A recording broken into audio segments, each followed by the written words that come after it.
Hi everyone, I'm bringing you a new video from WRSA, and my name is Ashan Edwards, and I'm going to walk you through what return to play looks like in Manitoba, and more specifically the Westman region. So the first thing I want to just talk about quickly is volunteers. We are always looking for more volunteers at WRSA. If you're interested in coaching, that's awesome.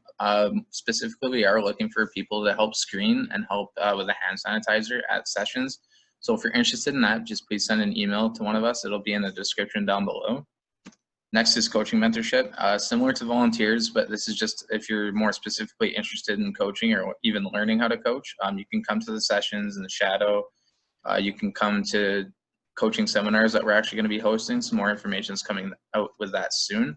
So if you're interested in that, you can send an email to the same email down below. So this presentation is required. It is mandatory. Once you've seen it, you are going to have to send an email to the same one down below saying that you have watched it. And because of that, we have to follow these guidelines and restrictions so that we can continue to play. Because if we are not careful, we're not going to be able to continue soccer if we're not following the guidelines in each phase. So in the email that I mentioned earlier, that's also going to be in the description. This is one that you're going to send it to. And confirming that you've watched this video, you're going to have to send the following information: the first and last name of the player that's registered, their age, and where they're from.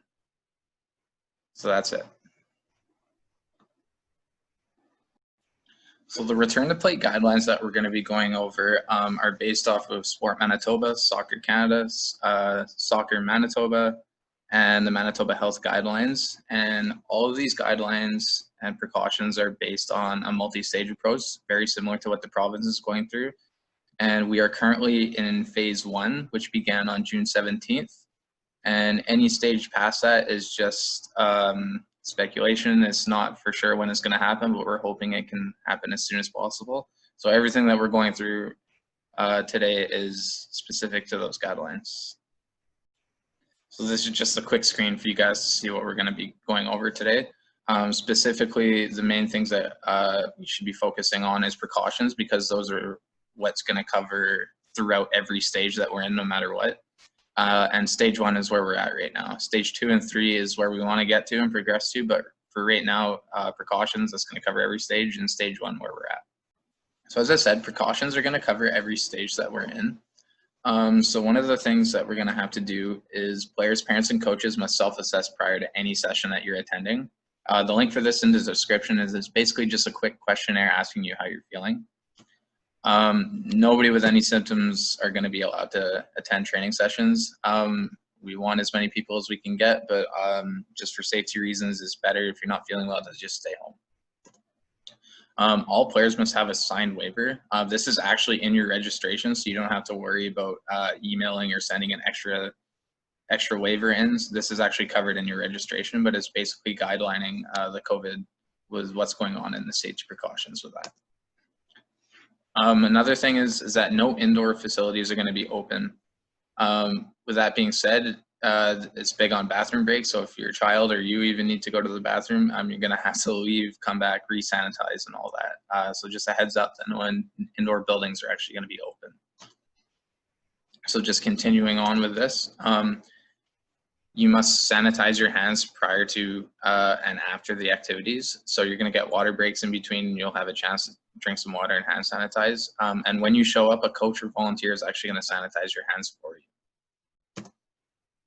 You can wear a mask, but it's actually not mandatory. So it's totally up to you if you want to wear a mask. The things that you should be bringing are a water bottle, hand sanitizer, and a ball.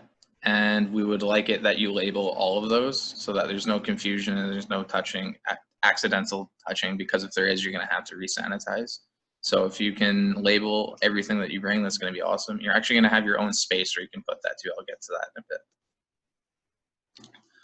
bit. This is more so for coaches and volunteers and for parents and players for when they bring their stuff home. But all equipment must be sanitized prior to and after the activities. So just make sure we're on top of that and making sure everything's clean.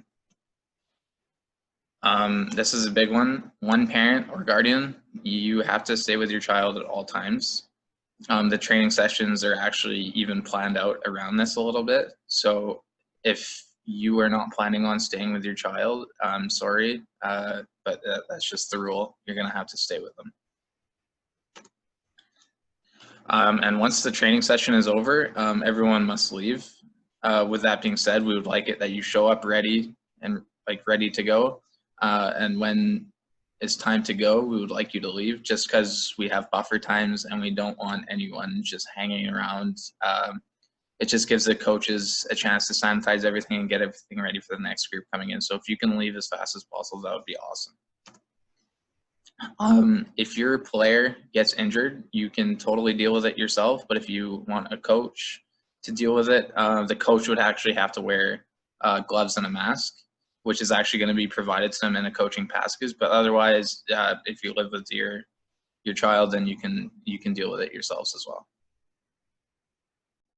So stage 1, this began on June 17th. This is where we're at right now. Past this stage, there's no exact date, but we're hoping to get through this as fast as we can. As I stated kind of earlier quickly, there is buffer times between sessions, and that kind of gives coaches and volunteers a chance to sanitize stuff and get ready for the next group. So as said before, if you can get in and get out as fast as possible, that would be awesome. No contact. This is the big thing around this stage. I'll show you in the next slide here, but the field's actually set up so every player and their parent actually has their own grid that they can stay in for the training session. A full-size pitch is actually going to have 50 people max, not just 50 players and then additional. It's just 50 people max. So the field's actually cut up into quarter fields, and there's going to be 12 people max per quarter field. So depending on how it's set up, there'll be 6 players, 6 parents, and then maybe a couple volunteers, or a couple volunteers, and then 5 players, 5 parents per quarter field. For this stage, no heading, no touching the ball with hands, and no chest. So you basically just want to keep the ball below the waist for this stage. Accidents happen though. So if the ball does go above that, then we're just going to have to sanitize the equipment, and you'll have to sanitize your hands or whatever it touches. No pennies for this stage. It doesn't really apply to this stage, but coaches, you might want to consider asking players what colored shirts you'd like them to wear. This is more so for stage 2 and 3, but because of this, we're not going to be sharing any wearable equipment. And if you can, just show up ready to go, because the quicker you're ready to go, the quicker you can start this training session, and we won't have to worry about sanitizing wherever you're getting changed and all that kind of stuff. And it also helps with buffer times. So this is what the field's going to look like for stage 1. If you look at the top left of your screen, that's the whole field. It doesn't show this in the diagram, but there's actually going to be little squares or circles outside of the field where players and parents can put their things. These are going to be 2 meters apart, so it's kind of your own space where you can go to hand sanitize and get a drink and all that. And the field is cut up into quarter fields where each group is going to have their own spot. And then if you look at the bottom right corner, for phase 1, this is each player will have their own grid, and parents, you're allowed to be in this grid as well. Stage 2 is where things start to open up a little bit. The big things for this is that there is contact, but we want to limit it as much as possible still a little bit.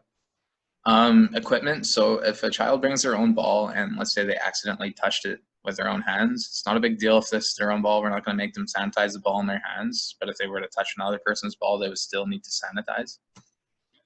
We do want to limit contact, but there are no grids, which is nice. The fields will still be cut into quarter fields, but we can actually allow up to 6v6 opposition, which is really nice. So it gives the kids a chance to play some small-sided games.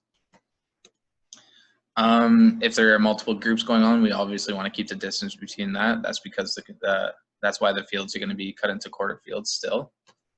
And another big thing for this one is that we're allowed a goalkeeper. So a goalkeeper in this stage would actually be the only one allowed using a body part above the waist. Obviously accidents happen, and if it happens with a player, they just have to sanitize after, but otherwise a goalkeeper is actually allowed to use anything. So these are just a couple quick recommendations for stage 1 and 2. Coaches or volunteers, just remind players to not spit on the ground. If they need to cough, just cough into their sleeve or their elbow. It's just safety precautions. And as stated just earlier, this is more so for stage 2, but if you would like to tell the players what kind of colored shirts you'd like them to wear or bring to training sessions just to help out with sorting into groups, that would help you out a lot as well. So stage 3 is kind of the closest to normal that we want to get to. That's what's in the plan right now, and it's the ideal stage that we want to get to. So for this stage, full games are allowed and referees are allowed as well. So this is where you're going to start seeing more games scheduled, even potential festivals, which is nice. The game lengths, don't be surprised if they are reduced just to decrease fatigue or even just more breaks in general. Benches are allowed, but we still want to kind of keep distance when the players are sitting on them. Coaches, to give your players a chance for more breaks, just try and substitute them as much as possible and give them a chance to catch a break. And if they need to use the locker room, they can, but the building just has to follow the Manitoba health guidelines. And again, referees are allowed, but we're trying to just limit it to 1 per match. And if there's any altercation, the player's just going to be asked to leave. So that's pretty much it for the presentation. These are just some suggestions from WRSA to kind of help. That'll just kind of help you out with this whole process. If you have any disposable bags that you can label, that would kind of help with putting all the player stuff in when you get to the field. These 2 screenshots down to your bottom right are a quick checklist, and you can find these in a link down below. Actually, as just kind of going through what we talked about in this presentation. It's just a quick guide. If you have a question or something confusing, you can go on here and check it out. If not, you can totally send me an email at the link down below again if you have any more specific questions that you would like to be answered. And just thank you for joining. It was awesome going through this presentation with you, and I hope it was helpful, and I'm excited to see you all in the field. Thank you.